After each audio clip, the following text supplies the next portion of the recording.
샬롬. 오늘도 주님의 이야기와 함께하는 큐티에 오신 모든 성도님들을 환영하고 축복합니다. 오늘은 하나님의 자녀가 될 수 있는 은혜라는 제목으로 우리가 함께 큐티를 나눠보고자 하는데요. 그 전에 먼저 이번 한 주 동안 어떠한 질문들이 있었는지 한번 같이 나누어 보겠습니다. 외롭고 내 주변에 아무도 없다고 느껴져요. 나 예수님은 누구를 위해 죽으셨나요? 행복이란 무엇인가요? 로또 번호 6개 알려주세요. 뭐 이런 질문도 있네요.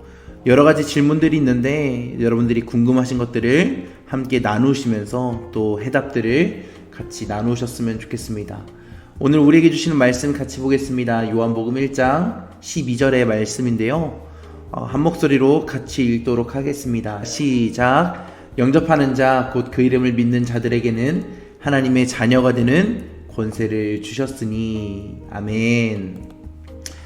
요한복음 1장 12절은 영접하는 자 곧 그 이름을 믿는 자들에게는 하나님의 자녀가 되는 권세를 주셨으니 라는 구절입니다. 이 구절은 예수 그리스도를 믿는 사람들에게 하나님의 자녀가 되는 권한이 주어졌음을 밝힙니다. 이는 믿음으로 인한 구원의 의미를 강조하며 예수님을 믿음으로써 하나님의 자녀가 되는 것이 가능하다는 것을 알리고 있습니다. 이 구절은 또한 예수님의 구원의 역할과 그분이 하나님의 아들임을 나타내며 그리스도인으로서 우리가 가진 엄청난 축복과 권능을 상기시킵니다. 우리는 모두가 다 진노의 자녀로 살아갈 수밖에 없습니다. 왜 그럴까요? 죄와 허물로 우리의 존재가 이미 죽었기 때문입니다.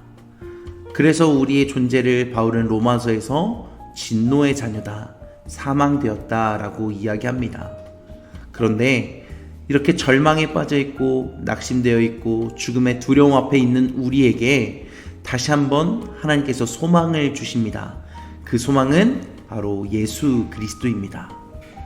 이 땅에 빛으로 오신 예수님께서 어둠을 밝히시죠. 어둠 속에서 은밀하게 짓는 우리의 죄들을 낱낱이 밝히십니다. 그때 우리는 어떠한 모습을 취해야 할까요? 어둠 속에 숨어야 할까요? 아닙니다. 빛 대신 예수님께 나아가야 합니다. 그리고 하나님을 영접하고 예수님을 믿는 자들에게 주시는 하나님의 자녀가 되는 권세를 누려야 합니다. 어둠 속에 숨어 있고 죄 속에 있으면 우리는 하나님의 자녀가 될 수 없습니다. 우리의 연약함과 부족함, 부끄러운 나의 모습을 인정하고 그 모습 그대로 하나님께 나아가고 빛으로 이 땅에 오신 예수님께 나아갈 때에 하나님께서 다시 우리를 자녀 삼아 주시고 다시 화목해 하시는 놀라운 권세를 우리 가운데 허락하실 것입니다. 성찰하기 질문을 함께 보겠습니다. 첫 번째, 영접하는 자란 무엇입니까? 우리가 하나님을 우리의 아버지로 또 우리를 구원하시기 위해 이 땅에 오신 예수님을 믿는 것이죠. 그 이름이 무엇을 가리킵니까? 바로 예수님입니다. 하나님의 자녀가 되는 것은 무엇을 의미합니까? 더 이상 우리가 진노의 자녀로 살지 않아도 된다는 말입니다. 더 이상 죄의 종노릇하지 않고 죄에 빠져서 죄의 종노릇을 하지 않고 이제는 하나님의 자녀로 다시 한번 새롭게 태어난다는 것을 의미합니다. 하나님의 자녀가 된다는 것은 어떠한 복이 있는 것인가? 우리는 영원한 죽음, 지옥에 가야 할 운명이지만 하나님의 자녀로 거듭난 우리는 지옥이 아닌, 죽음이 아닌 영원한 생명, 하나님 나라에 갈 수 있게 되기 때문입니다. 어떻게 믿음이 하나님의 자녀가 되는 권세를 받는데 중요한 역할을 하는가? 때로는 우리의 삶에서 흔들릴 때가 있습니다. 연약한 내 모습으로 인해서 좌절하고 낭망하고 넘어질 때가 있습니다. 그런데 이 믿음, 하나님께서 우리를 다시 한번 자녀 삼아주시고 예수님이 우리를 다시 한번 품어주시고 우리의 죄를 위해 십자가를 지신다는 그 굳건한 믿음은 우리가 낙심하고 넘어지고 좌절하고 절망할 때도 우리를 흔들리지 않게 붙잡아 줍니다. 그래서 우리가 다시 한번 하나님의 자녀가 될 수 있도록 그 특권과 권세를 누릴 수 있도록 도와주기 때문입니다. 마음속 이야기를 털어놓아 보세요. 여러분들은 어떤 고민을 가지고 계십니까?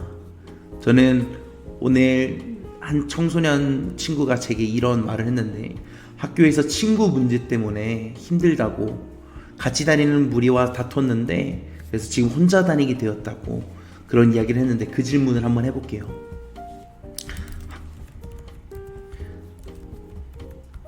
학교에서 친구와 다퉜는데 너무 속상해요. 질문을 보내보겠습니다.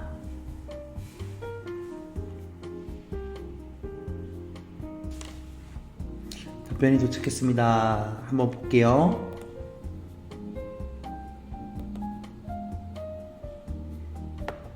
친구는 사랑이 끊이지 아니하고 형제는 위급한 때까지 위하여 낳느니라.